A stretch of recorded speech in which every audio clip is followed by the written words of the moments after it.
انسان کے روزے اگر رہ جاتے ہیں شرعی عذر پر، مسافر تھا، مقیم تھا، یا جن وجوہات کی بنا پر شریعت نے اجازت دی ہے روزہ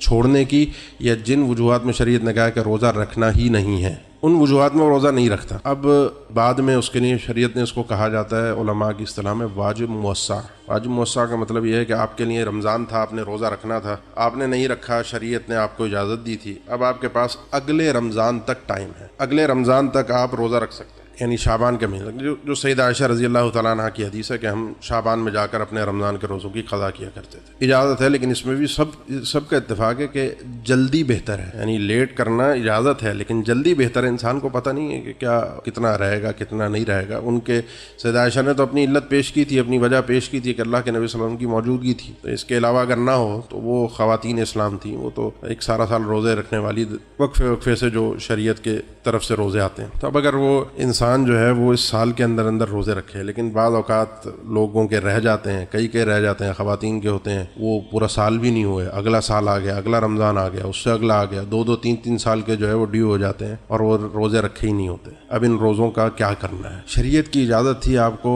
اگلے رمضان تک، اگلا رمضان آنے سے پہلے اگر آپ نے نہیں رکھا اور اگلا رمضان آ گیا اور پچھلے رمضان کے روزے آپ نے نہیں رکھے تھے، لیکن ایک بات ذہن میں رکھیں، کوئی وجہ تھی اس پورے سال نہ رکھنے کی، شرعی عذر تھا۔ بعض اوقات خواتین کے معاملات ایسے ہوتے ہیں جو پریگننسی کے معاملات ہوتے ہیں، پھر اس کے بعد بچے کو دودھ پلانے کے تو پورا سال اس میں نکل جاتا ہے، وہ نہیں رکھ سکیں، کوئی مسئلہ نہیں، یہ عذر ہے، لیکن بغیر عذر کے انسان پورا سال نہیں رکھ سکا۔ ایک میں عام آدمی ہوں، مرد ہوں، میں بیمار تھا، میں مسافر تھا، 2-3 دن کے میں روزے نہیں رکھ سکا، اب میں پورا سال اپنے گھر پر رہا، صحت مند رہا، سب کچھ رہا، مجھے موقع تھے، میں رکھ سکتا تھا، میں نے نہیں رکھا اور اگلا رمضان آ گیا، اب میں کیا کروں؟ اب سب سے پہلے میں اللہ سے توبہ کروں، کیونکہ جو شریعت نے مجھے وقت دیا تھا وہ وقت نکل چکا ہے، یہ اب میں گناہگار ہو گیا، پہلے گناہگار نہیں تھا، اب میں گناہگار ہو گیا، تو یہ گناہ کی سب سے پہلے اللہ سے توبہ کروں، معافی مانگوں، اور اس معافی کے بعد جب رمضان ختم ہو تو میں نے قضا لازمی کرنی ہے، وہی روزے رکھنے تو لازمی ہیں، ان کی چھوٹ اللہ کی طرف سے ملی نہیں ہے کہ آپ ٹھیک ہے نہیں رکھے تو اب ختم ہو گئے، وہ روزے رکھنے لازمی ہیں۔ ہاں ایک چیز اور آتی ہے جس میں کئی صحابہ کرام کے، عبداللہ ابن عباس، دیگر کئی صحابہ کرام کے فتوے ہیں کہ یہ آدمی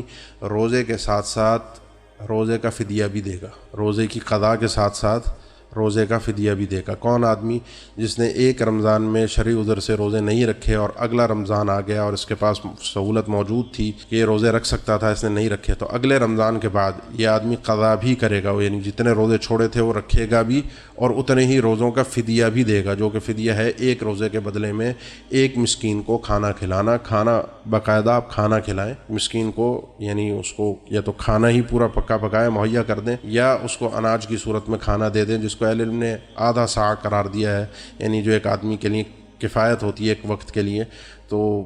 مطلب تقریباً 1.25 سے 1.5 کلو آپ سمجھ لیجئے کہ اگر اناج دے رہا ہے گندم کی صورت میں یا چاول کی صورت میں، لیکن بہتر یہ ہے کہ کھانا اس کو کھانا کھلا دیں، ایک وقت کا ایک مسکین کو ایک دن کے بدلے میں کھانا کھلا دیں۔ کچھ علم کا کہنا ہے سحری اور افطاری دونوں کے اعتبار سے، کچھ نے کہا ایک ٹائم کا کھانا، بہرحال اللہ نے فرمایا کہ فدیۃ طعام مسکین، ایک مسکین کو کھانا کھلانا ہے ایک دن کے بدلے میں، تو اس نے فدیہ بھی دینا ہے، صحابہ کرام کے فتوے اور کوئی ان کا مخالف نہیں ہے۔ بہرحال قضا تو لازمی ہے، اس میں اختلاف نہیں ہے، قضا لازمی ہے، اس میں اختلاف نہیں ہے، توبہ بھی لازمی ہے۔ روزوں کی معافی زندہ آدمی کے لیے، معافی سے مراد یہ ہے کہ وہ نہیں رکھے گا اور اس نے قضا بھی نہیں کرنی، وہ آدمی ہے جو روزے رکھ ہی نہیں سکتا، ایسا بیمار ہے، اتنا بزرگ ہو گیا ہے، بڑی عمر کا ہو گیا ہے، یا بیماری اس کی ایسی ہے کہ اب اس کو آگے کوئی صحت یابی کی امید بھی نہیں ہے بظاہر، تو یہ آدمی روزے نہیں رکھے گا اور اپنے روزوں کا فدیہ دے دے گا، اس کے لیے قضا نہیں ہے، اس آدمی کے لیے قضا